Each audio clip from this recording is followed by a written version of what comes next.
Hey friends, and welcome back to A Simple Truth. Now we are continuing through Job, and today is going to be 35 through 37. So last time we met Elihu, which we don't know a lot about. Presumably he's one of Job's friends, but all we really know about him is that he's been waiting to speak, and he's been waiting because he's younger. So he said in the earlier chapters he simply couldn't hold his tongue anymore, but the truth compelled him to speak. So he spoke about a couple different things. Some was to reprimand Job's friends and then to address Job directly. He does more of that in today's reading, and he looks at a couple different things as well. He looks at a little bit about self-righteousness and then talks more about God's sovereignty, and there is a lot here. So we'll delve in. Once again, this is 35 through 37. Chapter 35. Moreover, Elihu answered and said, "Do you think this is right? Do you say, my righteousness is more than God's? For you say, what advantage will it be to you? What profit shall I have, more if than I had sinned? I will answer you, and look your companions with you. Look to the heavens and see, and behold the clouds. They are higher than you. If you sin, what do you accomplish against him? Or, if your transgressions are multiplied, what do you do to him? If you are righteous, what do you give him? Or what does he receive from your hand? Your wickedness affects man such as you, and your righteousness a son of man. Because of the multitude of oppressions they cry out. They cry out for help because of the arm of the Almighty. But no one says, where is God, my Maker, who gives songs in the night, who teaches us more than the beasts of the earth, and makes us wiser than the birds of heaven? There they cry out, but he does not answer, because of the pride of evil men. Surely God will not listen to empty talk, nor will the Almighty regard it. Although you say you do not know him, yet justice is before him, and you must wait for him.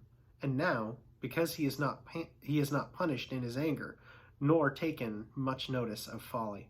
Therefore Job opens his mouth in vain. He multiplies words without knowledge. Chapter 36.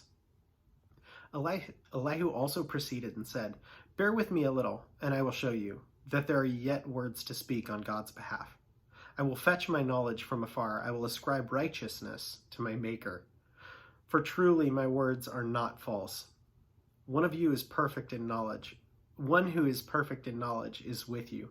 Behold, God is mighty, but despises no one.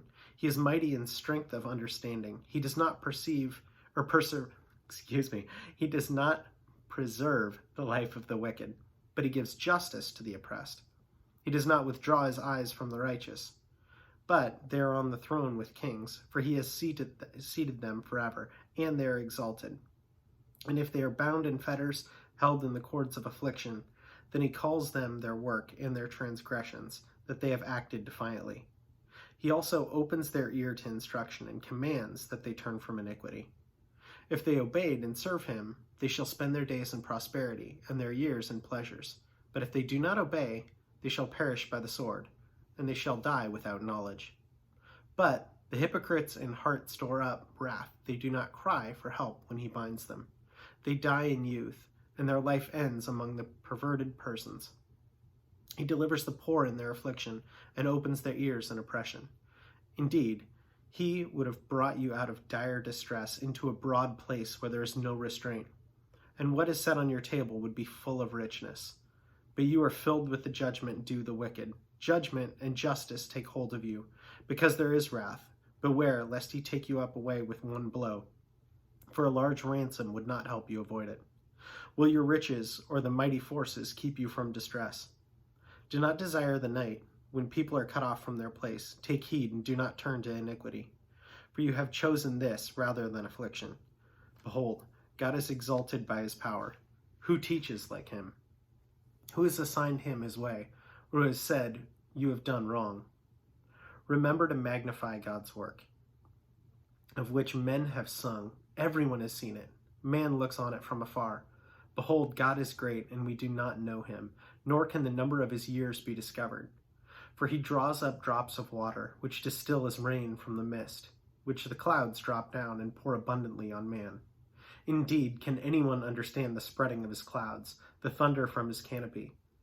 Look, he scatters his light upon it and covers the depths of the sea. For by these he judges the peoples. He gives food in abundance. He covers his hands with lightning and commands it to strike. His thunder declares it. The cattle also concerning the rising storm. Chapter 37. At this also my heart trembles and leaps from its place. Hear attentively the thunder of his voice and the rumbling that comes from his mouth. He sends it forth unto the whole heaven, his lightning to the ends of the earth. After it a voice roars. He thunders with his majestic voice, and he does not restrain them when his voice is heard. God thunders marvelously with his voice. He does great things which we cannot comprehend. For he says to the snow, fall on the earth, likewise to the gentle rain and the heavy rain of his strength. He seals the hand of every man, that all men may know his work. The beasts go into their dens and remain in their lairs. From the chamber of the south comes the whirlwind, and the cold from the scattering winds of the north. By the breath of God ice is given, and the broad waters are frozen. Also with moisture he saturates the thick clouds.